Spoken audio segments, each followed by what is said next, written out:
Welcome to Prabha tuition centre. இன்றைக்கி வந்து நம்ம என்ன பார்க்க போகிறோம்னா, நாளைக்கு நடக்க போகிற தமிழ் எக்ஸாம், ஹாஃப் இயர்லி எக்ஸாமோட முதல் எக்ஸாம் தமிழ் எக்ஸாம் நாளைக்கு எல்லாருக்குமே நடக்குது. ஸோ அதில் கேட்கக்கூடிய இம்பார்ட்டண்டான குருவினா, சிறுவினா அண்டு நெடுவினா தான் நான் உங்களுக்கு போஸ்ட் பண்ணியிருக்கேன். ஸோ அதில் உள்ள எல்லா கொஸ்டின்ஸையும் ஒன்று கூட ஸ்கிப் பண்ணாமல் படிச்சுக்குங்க.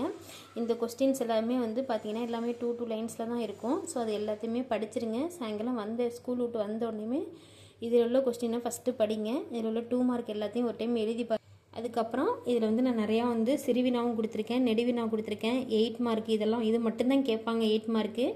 இந்த கொஸ்டின் ஆன்சர் வந்து உங்களுக்கு ஹாஃப் இயர்லி மட்டும் கிடையாது, வரப்போகிற போர்டு எக்ஸாமுக்கும் நீங்கள் இதையே நல்லா படிச்சுக்கோங்க. ஸோ இதில் உள்ள கொஸ்டின்ஸ் எல்லாமே கேட்பாங்க பாருங்கள். நாட்டு வளம், சொல்வளம், காற்று மாசுபாடு, விருந்தோம்பல், உங்கள் இல்லத்துக்கு வந்த உறவினருக்கு, அது போராட்ட கலைஞர், பேச்சு கலைஞர்லாம் வந்து ரொம்ப பெருசாக இருக்கிற மாதிரி இருக்கும். உங்களுக்கு அதுக்கு வந்து பிடிஎஃப் தேவைன்னாக்கா எனக்கு வந்து என்ன கொஸ்டின் நம்பரோ அதை போட்டு பிடிஎஃப்னு கேளுங்க. கண்டிப்பாக நான் உங்களுக்கு வந்து பிடிஎஃப் சென்ட் பண்ணி விட்றேன். புயலிலே ஒரு தோணி, அன்னபையெல்லாம் வந்து ரிப்பீட்டட் கொஸ்டின்ஸு. கற்கை நின்றே, அது பாய்ச்சல் கதை. ஸோ கொக்கை போல், கோழியை போல் வந்து நிறையா வந்து போர்டு எக்ஸாமில் கூட இந்த கொஸ்டின்ஸ்லாம் கேட்டிருக்காங்க. அதுக்கப்புறம் கட்டுரையிலேருந்து சான்றோர் எழுத்த தமிழ், கல்பனா சாவ்லா, கலை திருவிழா, மரம், இயற்கையின் வரம், உணவு விடுதி, சாலை வசதி, அதுக்கப்புறம் புக் பேக்கில் இருக்கக்கூடிய கலை சொல், இலக்கண குறிப்பு, பகுபத குறிப்பு இலக்கணம் எல்லாத்தையுமே படிச்சுக்கோங்க ஸ்டூடெண்ட்ஸ்.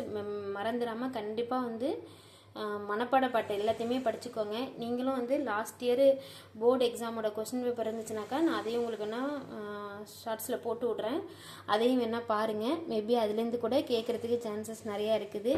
ஸோ எல்லாத்தையுமே படிச்சுக்கோங்க. இது எல்லாமே இம்பார்ட்டன்ட் கொஸ்டின்ஸ் தான். நான் வந்து நிறைய உங்களுக்கு வளவலன்னு கொடுக்கலன்னு நினைக்கிறேன். ஓரளவுக்கு ஈஸியாக தான் கொடுத்துருக்கேன்னு எனக்கு தோணுது. ஸோ உங்களுக்கு எதுவும் டவுட் இருந்தாலும் கமெண்ட் பாக்ஸில் போடுங்க. பிடிஎஃப் வேணும்னாலும் கேளுங்க.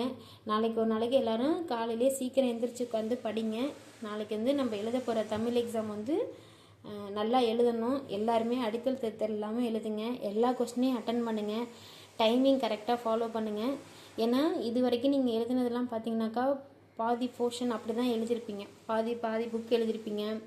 ஃபுல் போர்ஷன் இது வரைக்கும் எழுதியிருக்க மாட்டீங்க பெருசாக. இதுதான் நீங்கள் எழுத போகிற ஃபுல் போர்ஷனு. இதே மாடல் தான் அப்படியே உங்களுக்கு போர்டு எக்ஸாம்லேயும் கேட்பாங்க. ஏன்னா நீங்கள் ஃபஸ்ட் டைம் போர்டு எக்ஸாம் எழுத போகிறீங்க. அதனால தான் உங்களுக்கு சொல்கிறேன். ஸோ எல்லாத்தையுமே நல்லா பண்ணுங்கள். உங்களுக்கு எந்த டவுட் இருந்தாலும் கமெண்ட் பாக்ஸில் போடுங்க. நான் கண்டிப்பாக உங்களுக்கு என்ன ஹெல்ப் பண்ணாலும் பண்ணுறேன் ஸ்டூடெண்ட்ஸ். பாய். தேங்க்யூ. பாய்.